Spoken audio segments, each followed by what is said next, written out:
Hello, কেমন আছেন সবাই? আশা করি ভালো আছেন। আচ্ছা, একটা কথা বলুন তো, ফুচকা কাদের ভালো লাগে? উত্তরটা হবে সবার ভালো লাগে, প্রত্যেকের ভালো লাগে। বাঙালি, অবাঙালি, সব ধরনের জাতির, তাই না? ফুচকা সবার প্রিয়, ঠিক কি না? এবার ফুচকা বিভিন্ন জায়গায় বিভিন্ন নাম নিশ্চয়ই জানেন। আমাদের পশ্চিমবঙ্গে ফুচকা কী বলে? ফুচকাই বলে। আবার বোম্বেতে কী বলে? গোলগাপ্পা বলে। দিল্লিতে কী বলে? পানিপুরি বলে। নন বেঙ্গলিরা মোটামুটি পানিপুরি বলে, গোলগাপ্পা বলে, আর বাঙালিরা ফুচকা বলে। কিন্তু ফুচকাতে যে সিক্রেট মশলাটা থাকে সেটা কিন্তু মোটামুটি একই, কিছুটা হেরফের হবে। ধরুন দিল্লির যে ফুচকা মানে পানিপুরি, সেটা বোম্বের যে গোলগাপ্পা ওর থেকে একটু আলাদা হবে মশলাটা, আবার কলকাতার মশলাটা আলাদা। আমি পুরীতে গেছিলাম, পুরীতে গিয়ে ওখানে আমি পানিপুরি খেয়েছি। ওরা তো উড়িষ্যার লোক, উড়িয়া কথা বলে। সেখানে একটা দিয় দিয় করে কথা বলে, খুব সুন্দর লাগে শুনতে। কিন্তু ওরা আবার ওই পানিপুরি হিন্দিতেও বললো মনে হয়, পানিপুরিই বললো। কিন্তু সেখানে দেখলাম বাদাম দিয়েছে, সেখানে বাদাম দিয়েছে, মশলাটা মোটামুটি একটু আলাদা খেতে। কিন্তু আমরা যেমন ছোলা দিই, তারপরে ধনেপাতা কুচো দিই, ছোলা দিই, বা মটর দিই, মটর সেদ্ধ, আলু সেদ্ধ, মটর সেদ্ধ, আলু সেদ্ধ থাকতেই হবে, ফুচকার পুরে আলু থাকতেই হবে, মটর সেদ্ধ, কখনো ছোলা সেদ্ধ। ওরা কিন্তু ছোলা বা মটর দেয় না, ওরা দিয়েছে বাদাম। খেতে কিন্তু খুব ভালো হয়েছে। আমি খেয়েছি পুরীতে ফুচকা রাস্তায় দাঁড়িয়ে, খুব টেস্ট, একদম মানে ইউনিক খেতে, আলাদা। বোম্বেতে যাওয়া হয়নি, যদিও আমার দিদি মুম্বাইতেই থাকে। আজ মোটামুটি 25-26 বছর হয়ে গেল ও মুম্বাইতে আছে। আমি মুম্বাইতে যাব তখন ওখানে খাবো ফুচকা, ইচ্ছা তো আছে, ওই গোলগাপ্পা, সে যাই হোক। কিন্তু ফুচকা এত প্রিয় সবার। আমাদের বাড়িতে আমার দাদার ছেলে, দুই ছেলে, ছোট ছেলেকে আর বড় ছেলেকে একটি মেয়ে পড়াতো। দুই ছেলেকেই একটি মেয়ে পড়াতো। ওর নাম মৌ। ওই মৌ বেশি বয়স না, বাচ্চা মেয়ে, 17-18 এরম হবে। এখন তো তার বিয়ে থাওয়া হয়ে গেছে, এটা অনেকদিন আগেকার ঘটনা বলছি, তখন আমারও বিয়ে হয়নি।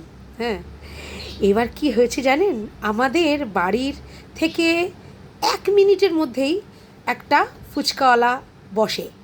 ঠিক বাড়ির সামনের গলিটা বাঁক মোড়লেই ফুচকাওয়ালা। এই মেয়েটি মৌ কী করতো, আমার দাদার দুই ছেলেকে পড়াতো।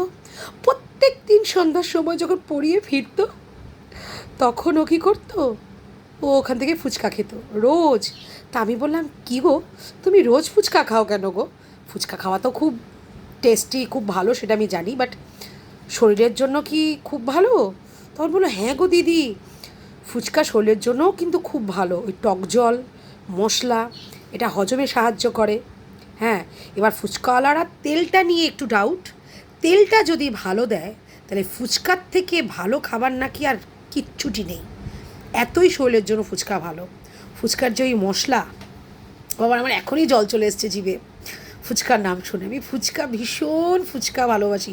ইভেন আপনারা বোধহয় বিশ্বাস করবেন না, ভাববেন বোধহয় ঢপ মারছি, কিন্তু ঢপ না। আমি যা ফুচকা বাড়িতে বানাই না, মানে আমার ফুচকা খেয়ে আমার কর্তা, আমার শাশুড়ি মা, আমার ছেলে বলে, মানে ওরা বিশ্বাস করুন, গত 4-5 বছর, আমার ছেলে তো খুবই ছোট বাচ্চা ছেলে, একটাই ছেলে আমার, খুবই ছোট্ট বাচ্চা।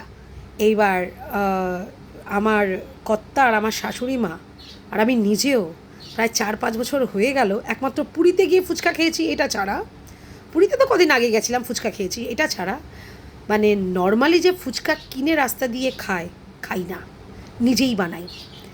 অভূতপূর্ব খেতে হয়, মানে আমি তো মনে করছি একটা যদি স্টল দিই না, তাহলে এখানকার ফুচকাওয়ালা সব ফুটে যাবে। মানে মানে আমার ফুচকার ধারে কাছে কেউ না, মানে এত টেস্টি। ফুচকা কিন্তু বিভিন্ন রকমের হয়। জল ফুচকা, মানে জল ভরে জলের দিয়ে সে একটা ফুচকা হয়, দই ফুচকা। তারপরে আরেকটা কথা বলবো, ওই ইসের আপনার কোল্ড ড্রিঙ্কস দিয়ে ফুচকা করছে, মানে ফুচকা করলো তো তার মধ্যে কোল্ড ড্রিঙ্কস দিয়ে জলটা, ওই তেঁতুল জলটা, টক জলটার বাদ বদলে কোল্ড ড্রিঙ্কস দিয়ে খাচ্ছে, এটাও দেখেছি। আরেকটা শুনে তো আপনারা বিশ্বাসই করবেন না, ওই রসগোল্লা যে রস, ওই রসগোল্লার রসের মধ্যে পুরো পুর করে রসগোল্লার রস, বাবা একটা গা গোলায়, রসগোল্লার রসের পুর দিয়ে রসগোল্লার রস দিয়ে ফুচকা খাচ্ছে। ওটা এক ধরনের ফুচকা বাবা। চা দিয়ে, চা লিকার চা, পুরো ফুচকার মশলা বানিয়ে লিকার চা করে ওই চায়ের মধ্যে ডুবিয়ে ফুচকা খাচ্ছে। মানে যা তাই, এগুলো একটা এক্সপেরিমেন্ট, ওগুলো ঠিক, ওগুলো ওগুলো ভালো না।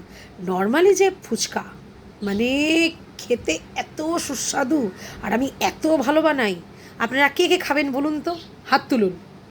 সত্যি ইয়ার্কি না, কিন্তু আমি ইয়ার্কি মারছি না, আমি অভূতপূর্ব ফুচকা বানাই। মানে খেলে আবার মানে মুখে আপনাদের স্বাদ লেগে থাকবে, আমার বাড়ির মানে পুরো লাইন পড়ে যাবে ফুচকার, যে না আমি এই দিদিটার কাছ থেকেই ফুচকা খাবো। এখন যেমন বেরিয়েছে না সবাই করে, আমি ফুচকাতে আমি পারফেক্ট, মানে অপূর্ব ফুচকাওয়ালি যাকে বলে, এত সুস্বাদু আমার হাতের ফুচকা। উফ, মানে আমার এখনই খেতে ইচ্ছা করছে। তা কেমন লাগলো এই মানে আমার এই গুণটির কথা শুনে? যদি ভালো লাগে লাইক, কমেন্ট, শেয়ার করবেন, আর অবশ্যই চ্যানেলটাকে সাবস্ক্রাইব করবেন, ঠিক আছে? ওকে, টাটা, রাখি, আবার পরে কথা হচ্ছে।